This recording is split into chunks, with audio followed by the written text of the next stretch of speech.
The Twin Engines is the 15th book of the Railway series, and was first published in 1960. It was written by the series creator Wilbert Awdry, and illustrated by John T. Kenny. 26 years later, 2 of the 4 short stories were adapted into 2 short episodes of Thomas the Tank Engine and Friends. How faithful were these adaptations? Let's see if we can spot the differences.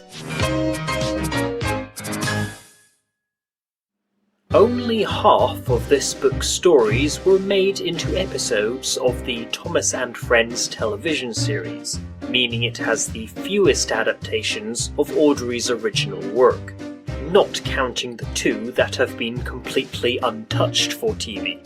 The first 2 stories are The Absentees, Hello Twins, and The Missing Coach. However, during this season of the show's production, these stories were intended to be used and combined.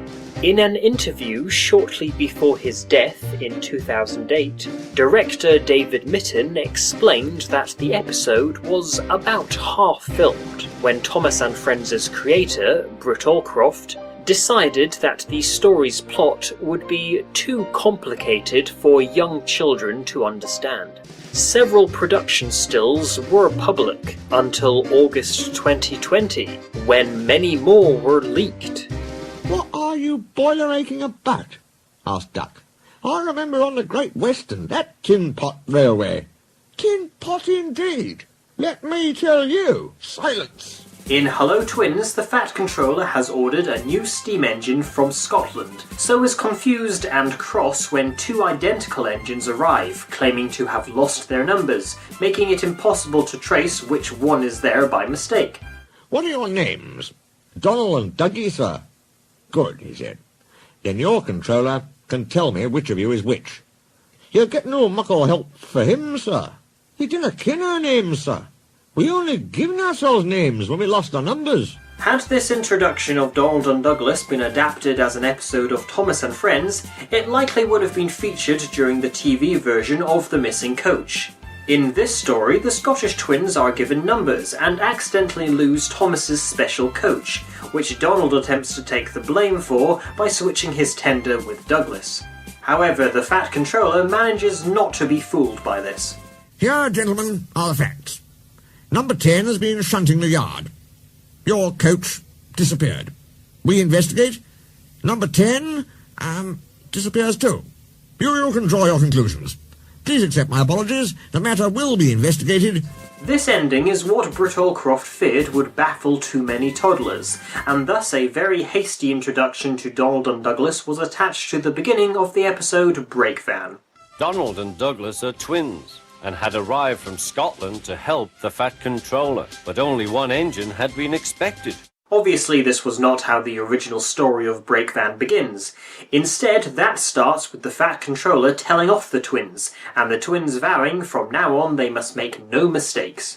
We are informed that a brake van dislikes Douglas for unexplored reasons.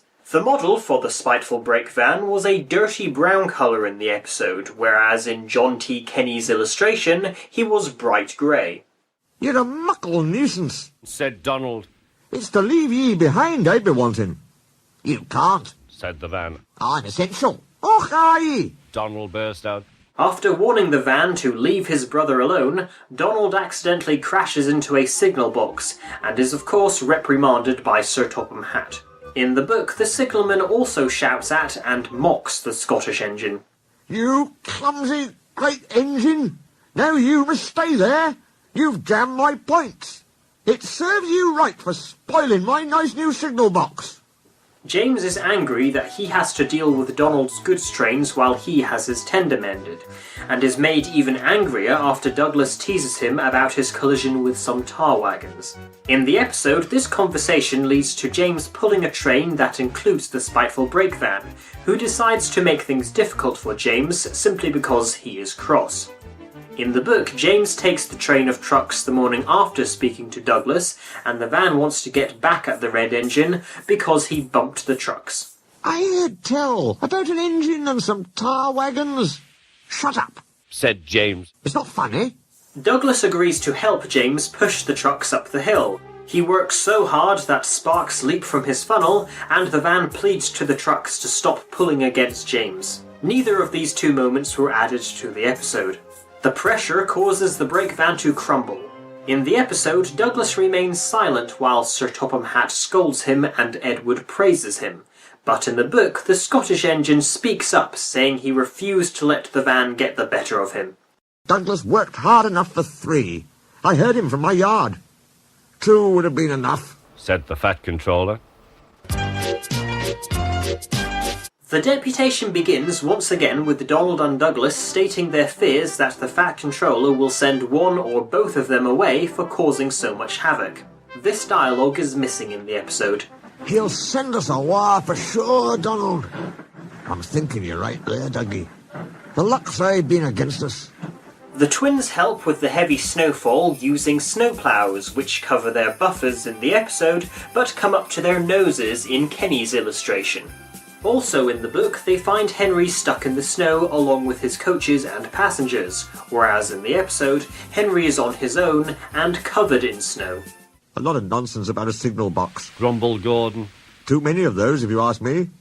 That brake van, too. Put in James. Good riddance, that's what I say. The other engines now don't want Donald or Douglas to be sent away, and Edward suggests to Percy that they all form a deputation. In the book, when Percy tells Gordon, Henry, the twins, and Duck what Edward said, there was clearly an illustration error, as Edward is shown to be at the shed with the others, despite Percy talking as if he wasn't there. This mistake was avoided in the TV adaptation. Edward says we need a depot station. Of course, said Gordon. The question is, what is a desperation? Asked Henry. Understandably, due to the very cold weather, the Fat Controller was given a scarf to wear by Kenny, but director David Mitten did not make the same choice.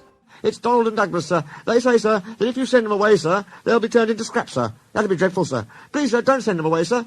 They're nice engines, sir. Thank you, Percy. That will do. In the episode, Sir Topham Hatt says Donald and Douglas's work will be rewarded with a new coat of paint. In the book, he lets them decide what colour, and they choose blue. Henceforth, Donald and Douglas were blue in all future appearances in the Railway series, though they remained black in the television series, presumably because, with 3 other blue steam engines on the island, being black made them more unique. The twins were here to stay. This final line in the Deputation was not in the original book, and was presumably added to make the reason why everyone starts cheering a bit easier for young children to understand.